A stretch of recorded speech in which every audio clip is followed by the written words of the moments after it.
Hello, everybody. It's great to be here. My name is Gary Fowler, and it is great to have a nice morning in beautiful, beautiful Palm Beach, Florida. So, with that, I have an incredible guest today. As I said, my name is Gary Fowler. I'm a serial entrepreneur. I've been involved in 17 startups and several unicorns. I was on the original management team at Click Software, which was sold to Salesforce for $1.35 billion, and also Eva.ai, one of the first AI companies that was dealing with generative AI in 2016. My partner was David Yang in that.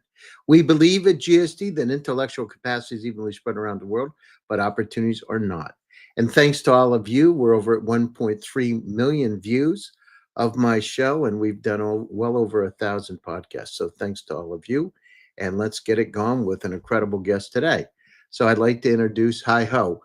Hi Ho is a dynamic entrepreneur deeply committed to sustainable development, climate technology, and innovation.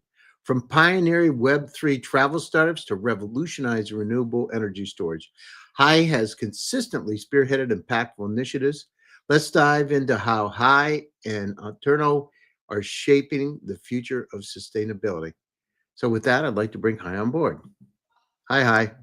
Hey, hello, Gary. Thank you for having me here. Yeah, we were just talking about it. So, you went to school in Buffalo. How long were you in Buffalo, New York? My school have a program in Singapore. So I did a break time in Singapore and then just only do one semester in US and then back. Yes. I hope it wasn't the winter semester. No, yeah, a little bit there, a little bit there. Yes. Oh, that's great. Hi, can you share a little bit about your personal journey and how it shaped your passion for sustainability and innovation? I think my journey starting during my time studying the university. As I think it was 2005, and people start to talk about it building internet business in Asia.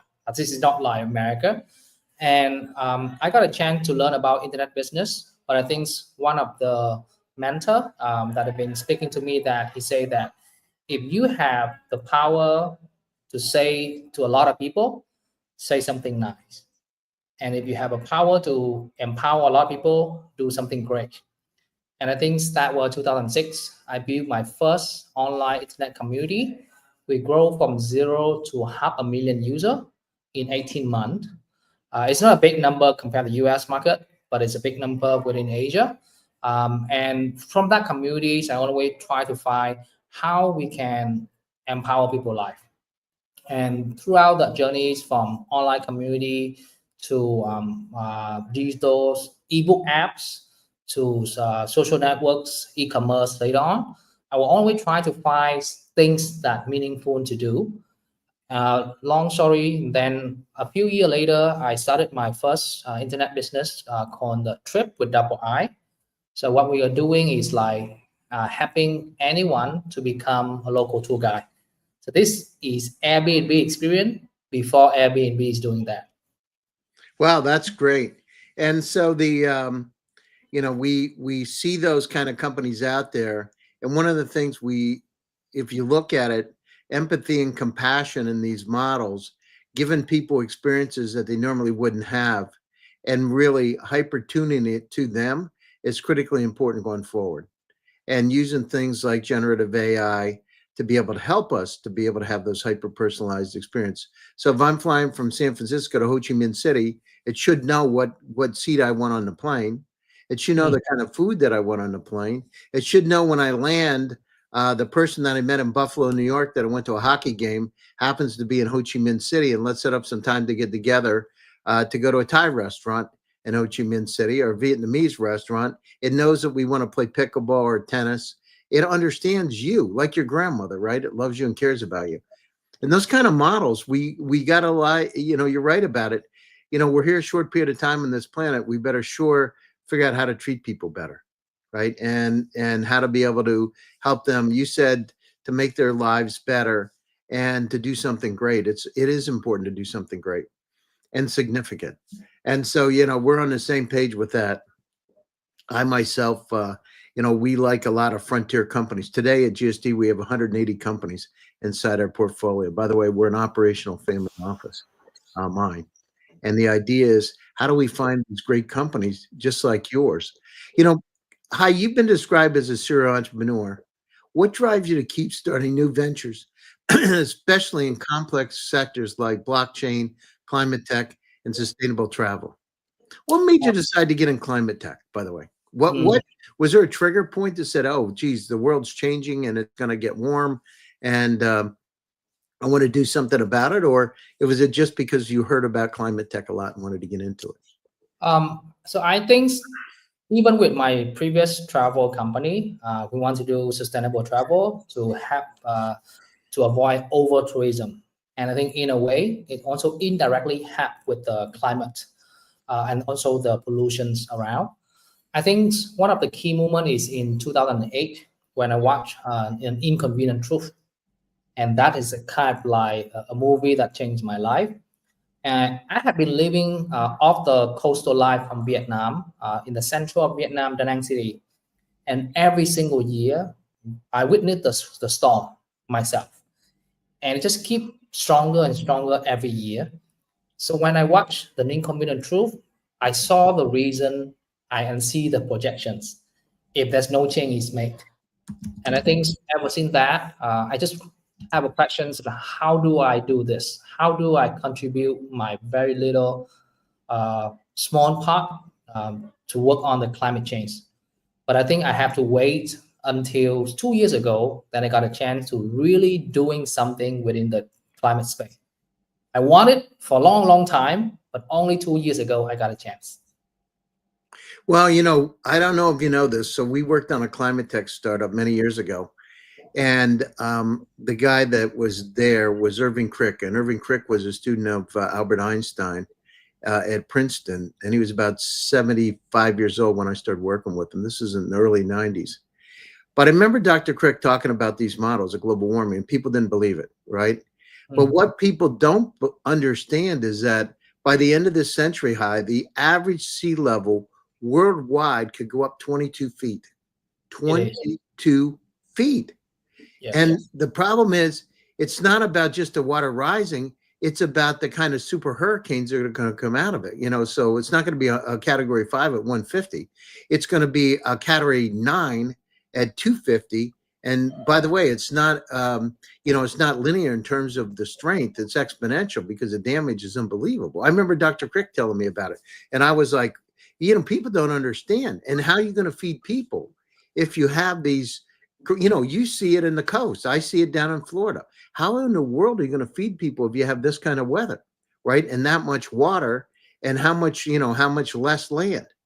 So, there's another thing. I don't know if you studied this, but the meridional shift. I don't know if you read about that, but it's quite interesting. So the Atlantic current could stop as early as this year, right? This year? Yeah, the Atlantic currents. It's called the meridional shift. It's because of global warming. And if you look at it out there, what happens is there's actually a very interesting impact when the meridional shift happens. It means the average temperatures on the planet could go down, 11, 12 degrees Fahrenheit over a 10-year period of time. Down, because it actually is, that's in the North, North America. But south of the equator, it could go up 30 degrees. And so the people don't understand when you're talking about the last time it happened was 12,000 years ago at the Ice Age. But it happened over a very long period of time, not in a couple of years, right? And the last time that kind of weather happened, where we had some kind of strange event, was the summer of 1816, where there was an explosion in Mount Tambora, Indonesia. It sent volcanic gas around the world and created a nuclear winter. In fact, in New York, in July, it was snowing. Yeah. It's called the year without the summer. It's crazy, right? And we have such a wonderful planet. We have so many great people on this planet. We need to bind together to take care of these things. If not, there's not going to be the kind of planet we want for our kids and our grandkids. It's just not going to be there. Yeah. And I think this kind of like, before starting doing Alternō, I have something we call like a climate anxiety. So during the COVID time, my travel business collapsed because we couldn't raise fundings. There's no movement. Basically, everything stopped. Well, after COVID, I spent 2 years building up a off-grid house in the mountain by myself, and I just stayed there just to recover from my first experience of the COVID. And then when I went up there, I was among the mountain, and I saw people chopping down trees in front of my eyes, and I was like, "What can I do? I don't know what to do. How can I contribute anything?" And I couldn't find the answer. And I think somehow quite lucky that after 2 years spending time there among tea plantations, among the coffee plantations, I got a chance to introduce about the sand battery technology. And then from that, I saw a redemption for myself. I'm not sure this technology can scale up to globally or not, but at least right now I feel alive because I saw solutions. I can take it in my hand, I can contribute, and I can do it every day. Well, I mean, the one thing is, we say, so I live in Silicon Valley and also in Florida. And I say it's like having a Ferrari in the garage. It's a matter of getting out. You really need three things: operational expertise, access to capital, and networking contacts. And if you use those three in a resilient team, any company can pivot to become a unicorn. People say, well, how can that be? Because there's no end to pivoting. If you know where to go, it's like having a Sherpa. You understand what to do. And I see it. We have 180 companies, all of 73 countries now, right? And I see it all the time. I see the companies. And to have the passion that you have, Hyde, about making the world a better place, it's critically important. And I love it. So if you look at what inspired you to transition from Web3 travel startup Trip.me to Alternō, and really you talked about the climate and you talked about the tea. Is it because you're passionate about the renewable energy? Is it passionate because of the planet, the way the impact of global warming on the planet? What is it? I think I care for the whole planet in general, but what I reflect right now is more like the urgencies of the problem. So before COVID, travel is just crazy. And then I think it's quite urgent to solve that problem. And then with COVID, I think travel somehow healing itself. And then, but the more critical thing is when the Ukraine war started, it sparked an energy crisis that we never see before. And because of that, especially in Vietnam, the time we launching Alternō, it's quite coincident that we have the first time in the history of Vietnam, we have a gasoline crisis. Imagine like in Ho Chi Minh cities, people have to wait for hours at the gas stations to fill their tank. We never see that before. And I think because of that kind of urgencies, we say that we got to do something. And we have to put this missions as critical time to do it now. Maybe and if not, we're going to hit the tipping point. And you got 8.1 billion people on the planet, 13 billion by the end of this century. Like I said, average sea levels go up 22 feet. Nothing good is going to happen, right? And think about it. I felt it when you talked about cutting the trees down, but where do you think we get oxygen from, right? Yeah. And nothing good's going to happen if you don't have oxygen. People don't get it. It's like, and it's great. So you aim to revolutionize the way the world stores renewable energy. Can you explain in simple terms how your thermal storage technology works and what kind of impact you think it's going to have on the planet? First of all, I think as a people who live in the urban city, when we talk about energy, I always think about electricity. It got just so convenient, but I didn't know that like 52% of global energy consumptions are in heating and cooling. And in the space of industrial, there's so much of heating system that's still burning fossil fuel, solid fuel, and they have no way to transition to renewable energy. You can convert an ICE car into an EV. Yes, you can do that right now. But for thousands of factories across Asia, they're still burning fossil fuel to generate heat to run 24/7 system. And they cannot use lithium battery in a hot factory environment. And every machine that they invested at the factory the lifespan had to be last at least 20 years. So you cannot buy a lithium battery that die after 4 or 5 years. And it's not safe to put like giant ton of lithium battery inside the factory. And before us, before our solutions, the factory will still be there, still burning fossil fuel. But now we can help them to transition to solar panel, store in our heat battery, and then the heat can be used anytime later to supply for their current system, that they don't have to buy a new system. No, that's great. You're the second company in the last week that I've heard talk to me about this, right? So there's another company out there that's in Europe that was talking to me about this, and I think you're right on target. We talk about fossil fuels. I mean, they're dead plants and animals we're burning, right? Think how Mhm. many dead plants and animal we're burning. It's unbelievable, right? Yes. And I love what you're doing. So why do you focus specifically on agriculture, industry, and residential heating sectors? Why are those so important? So agriculture, industry, and residential heating. And what's the biggest impact you can have on those sectors? Well, first of all, I would love to, I think you and everybody in the audience drink coffee. If you don't drink coffee, you drink tea, right? The two most popular agricultural products in the world are burning billions of fossil fuel or solid fuel every year in order to dry from fresh coffee bean to the coffee you drink. Mm-hmm. And the more you drink, actually, the more you harm the planet. But I don't think people can stop drinking coffee or tea. Well, I mean, not only harm the planet, harm yourself because you got caffeine in there, and the caffeine's not good for you. Yeah, yeah, Really. yes. It's addictive. It's a drug. It's like a narcotic, right? You get Yes, addicted to it. So yes. you're right. But how do you go down through in Vietnam and tell people not to drink tea? No, we tell them that we believe that it's hard to change somebody's habit, but it's better to find a way to make that coffee cleaner, that tea less smoke. So that's what we're doing. And the reason why we use sand battery in agriculture space, it just happened that where we live, Vietnam, is the top 3 and top 5 global export for these kind of products. And we saw nobody else applying sand battery in the agriculture sector space yet. So we're just jumping in.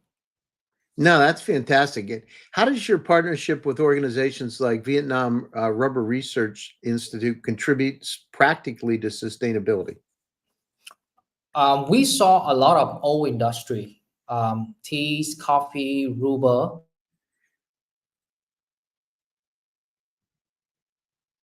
also use a lot of fossil fuel because people have been trained as a habit.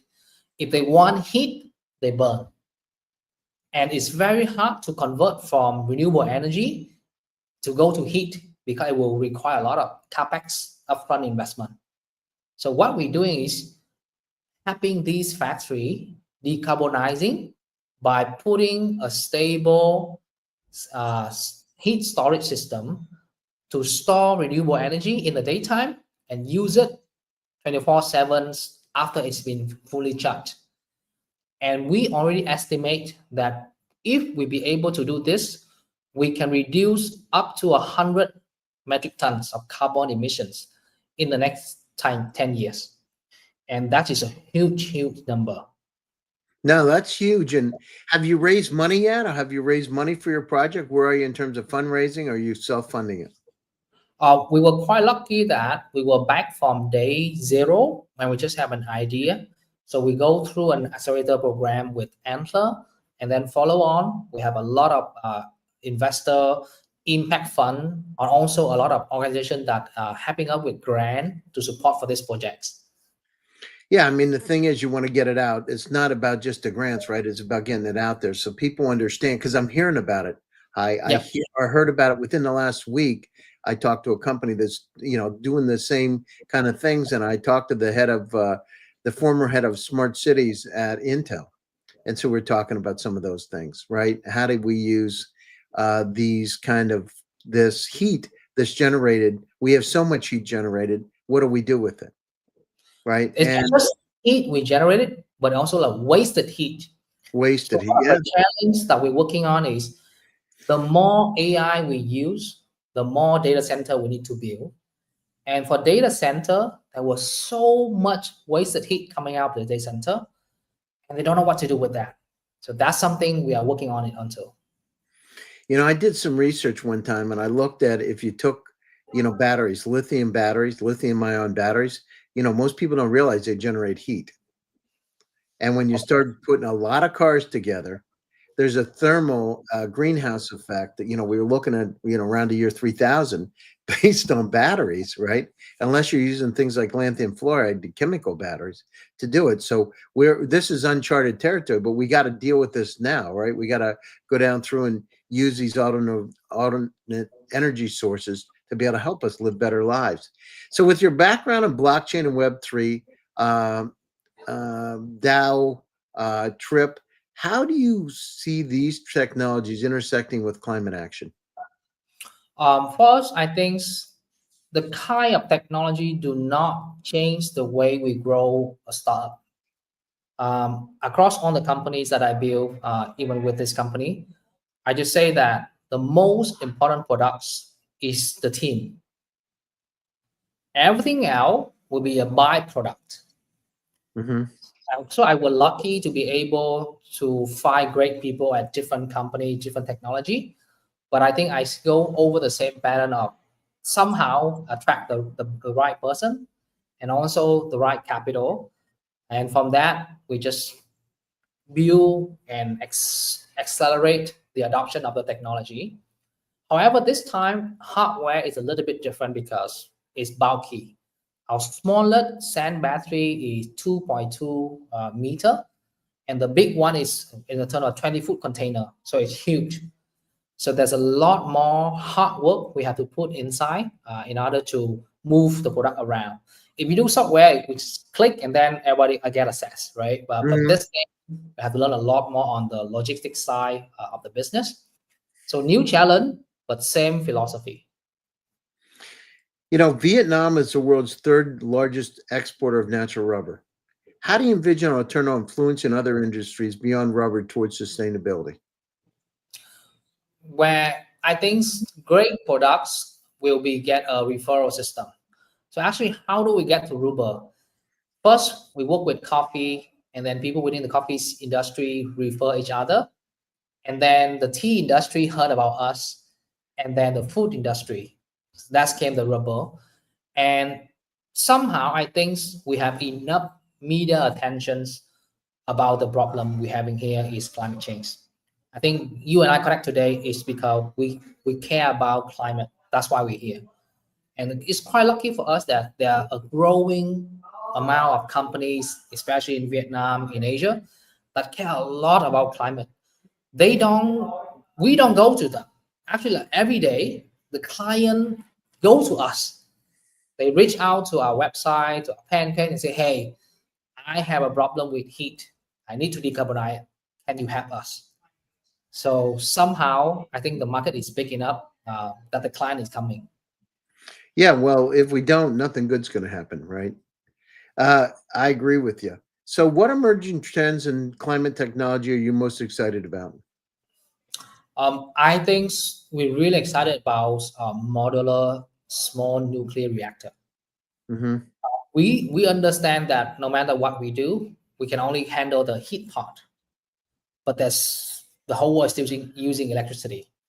And in order to speed up with the growth, I think modular small nuclear reactor or even small nuclear fusions reactor can be a solution. Last week, I saw Japan for the first time they deploy a small modular nuclear reactor, and they said they're going to deploy 10 more in the next 10 years. So that's I'm really excited about. No, I agree with you. Listen, we're coming up to the top of the show. By the way, if you want to stay on after we're done with the show, we can talk for a few minutes. So, as a leader, what values do you prioritize when building a high performing, innovative team? What do you look for high in terms of building a team? Um, for me, I think People have so many chance to work in so many great companies across the world. Like Vietnam has a great pool of blockchain developer that working for so many companies in so many other countries. So the key right now is to give them a missions that big enough for their dreams. Most of the people they have great talent, they already have the job somewhere. But what they're looking for is a missions. Like people have working in NASA and they've been staying there for 40, 50 years. Why? We just do the impossible, like launching people to the moon, to the Mars. So at Alternō, we just keep reminding our team that whatever they're doing, they are first in the world to do so. And when it's hard, because nobody else doing that. And if they're doing this thing, well, not just for the company, it's good for their family. It just happened that many of our engineers have parents in the agriculture space. So Mhm. they really understand the pain that their parents seeing every year. And now they got a chance to make some contribution to help their family. They just do it.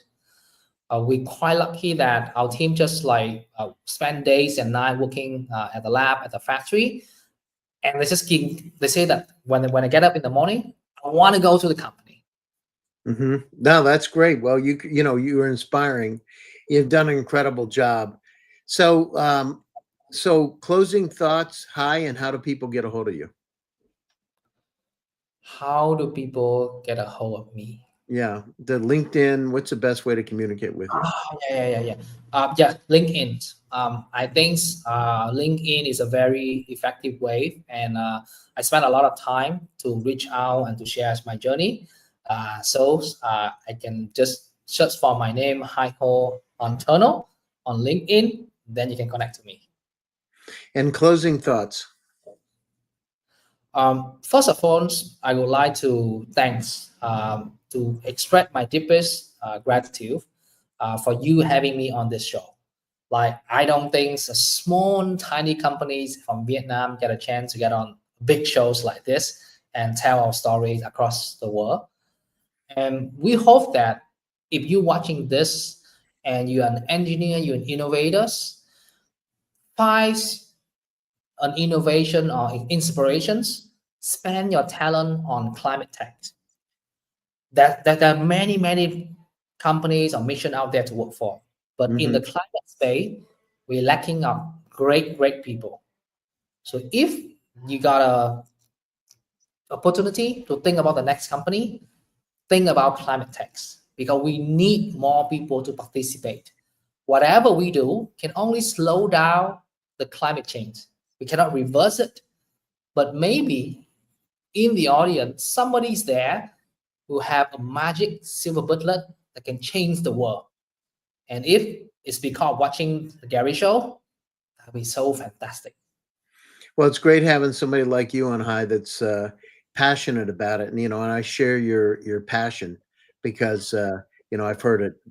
I spoke at the UN about technology as a tool for peace, and I talked about the climate change just like this, and the average sea levels go up 22 feet. I mean, they didn't even know. It was unbelievable for me. Here's the people that control the world essentially, and you're talking to them about something. I think part of it's because we're so busy trying to live our lives and to survive that we don't have a chance to look at what the future is going to be like. And it's great. Hats off to you for doing it. You're doing a great job. Keep moving forward. This has been an passionate and inspiring conversation, and I want to thank you for taking time out of your busy schedule to join us today on my show. And I want to thank to all my audience for joining one more time. GSD Presents Top Global Startups. My name is Gary Fowler, and I am your host. Stay happy, stay safe, and stay healthy. We'll be back to you again soon with another exciting edition. Thanks, everybody. Believe in your dreams, they come true. And thanks, Hyde, for your passion. I Yeah, appreciate it. thank you, Take Gary. care.